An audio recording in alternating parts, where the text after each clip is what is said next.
we really look at it through the lens of what doesn't make sense to build from a sales perspective. So what I found over the years is that a lot of times people will, they'll get like the quote best account, like the robust, the all the above best strategy, right? They're like, all right, I got to run defensive strategies. Got to have like my main keywords and single keyword campaigns and running these things aggressively. And then I also have to make sure I'm running display ads. And I'm also going to make sure I'm running sponsored brand ads and all the above, right? You can find all of these lists of, maybe we should put one out as well, as far as like, here's all the campaign structure you must run, right? Which makes total sense if you're only looking at the ads. You're like, I want to do the absolute best I possibly can with the ads. What happens when that particular product is only driving 2% of your total sales? It makes no sense for me to run that kind of ad structure. And the reason being is just as if the more campaigns you add, the more keywords you add,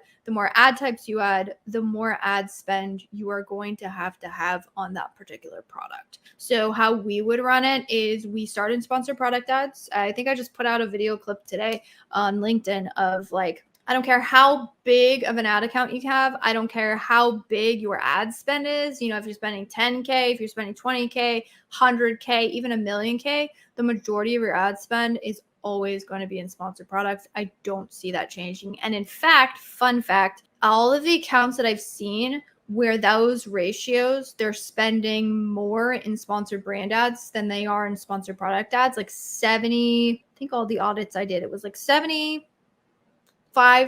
or more of ad spend was on sponsored brand ads. Every single one of those accounts was struggling with ranking. Every single one, even though they were video ads. So, I would say I would start in sponsored product ads. I would start with my high relevancy keywords. You're like building that very compacted, intentional launch strategy. And then from there, we're layering on like our automatic campaigns, right? Like maybe a low bid auto and then maybe a little bit higher bid autos, right? We're layering on our lower bid broad match strategies. We're layering on additional phrase match strategies, right? And then we're like, okay, so we also have ASIN targeting. All right, so let's build out those. And then you keep working your way up the list depending on what the total sales, what makes sense from an ad spend perspective is what I would say.